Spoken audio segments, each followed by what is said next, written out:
కనుమరుగవుతున్న నాటక పద్యాలను మీ కనుల ముందుకు తెస్తున్న మీ కాశీ విశ్వనాథాచారి. అందరికీ నమస్కారం. ఇప్పుడు నేను పాడుతున్నటువంటి పద్యం శ్రీ తిరుపతి వెంకట కవులు రచించినటువంటి పాండవోద్యోగం నాటకంలోనిది. దీన్ని శ్రీకృష్ణ రాయబారంగా కూడా పిలుస్తారు. ఇందులో సహదేవుని పాత్రకు సంబంధించినటువంటి పద్యం ఇప్పుడు నేను పాడుతున్నాను. ఈ పద్యం పాడవలసినదిగా కోరినటువంటి వారు దాసరి ప్రసాద్ గారు, రిటైర్డ్ ఉద్యోగి. ఈ పద్యం ముందు సందర్భం శ్రీకృష్ణుడు కౌరవ సభకు రాయబారానికి వెళ్ళే ముందు పాండవులతో చర్చ జరుపుతూ ఉంటాడు. అక్కడ సహదేవుడు తన యొక్క అభిప్రాయాన్ని శ్రీకృష్ణునితో తెలిపేటువంటి పద్యం ఇది. ఇప్పుడు నేను పాడుతున్నటువంటి పద్యం యొక్క రాగం మధ్యమావతి.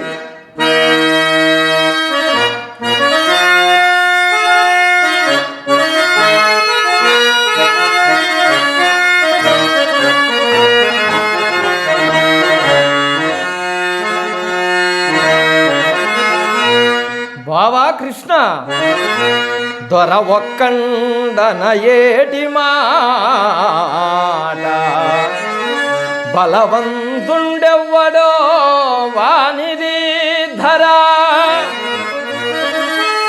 పోరన్ జయమో పరాజయమో రాదా,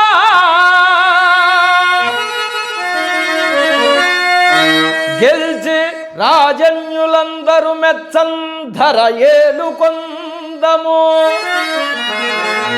అటు కాదా చచ్చి స్వర్గంబునల్ తిరుగన్ వచ్చును, మంచి క్షత్రియులకింతే యొండు లేదెచ్చటను.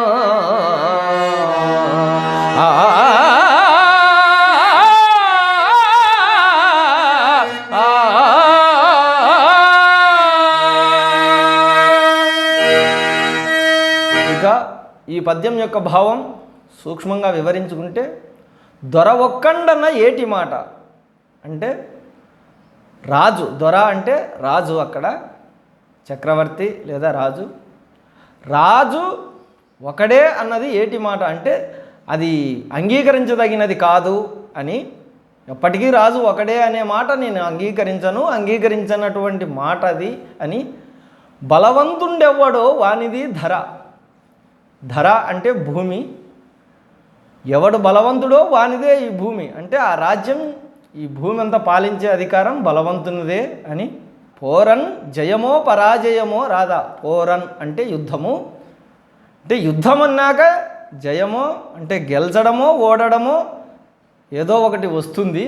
గెలిచి రాజన్యులందరూ మెచ్చన్ ధర ఏలుకొందము అంటే తోటి రాజు, మనం యుద్ధంలో గెలిస్తే లేదా గెలిచి మన తోటి రాజులందరూ మెచ్చేటట్టు, అంటే పరిపాలన అంటే ఇలా ఉండాలని మెచ్చుకునే విధంగా ఈ భూమిని పాలించుదాము.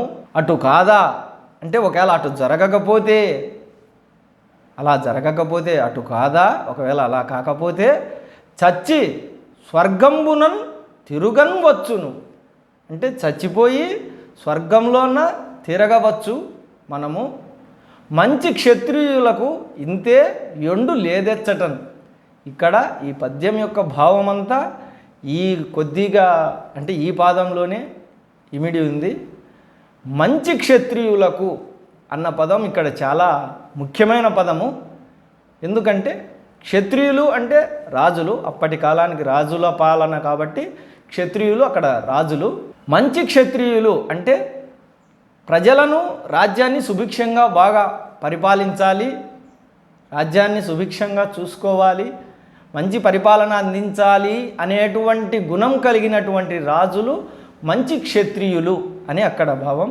అంటే ఇలాంటి గుణం కలిగినటువంటి రాజులకు ఇదే యుద్ధం చేయడమా, యుద్ధం చేసి గెలిచి రాజ్యాన్ని పాలించడమా, లేదా చచ్చి స్వర్గానికి పోవడమా, ఇదే ఉండేది, ఇంకా వేరొకటి లేదు ఎక్కడా అని సహదేవుడు శ్రీకృష్ణునితో తన అభిప్రాయాన్ని వ్యక్తపరిచినటువంటి పద్యం యొక్క భావం ఇది. ఇక నేను వివరించినటువంటి భావంలో ఎక్కడైనా తప్పుగా ఉంటే పెద్దలు, పండితులు, గురువులు క్షమించి తెలియజేయవలసిందిగా ప్రార్థన.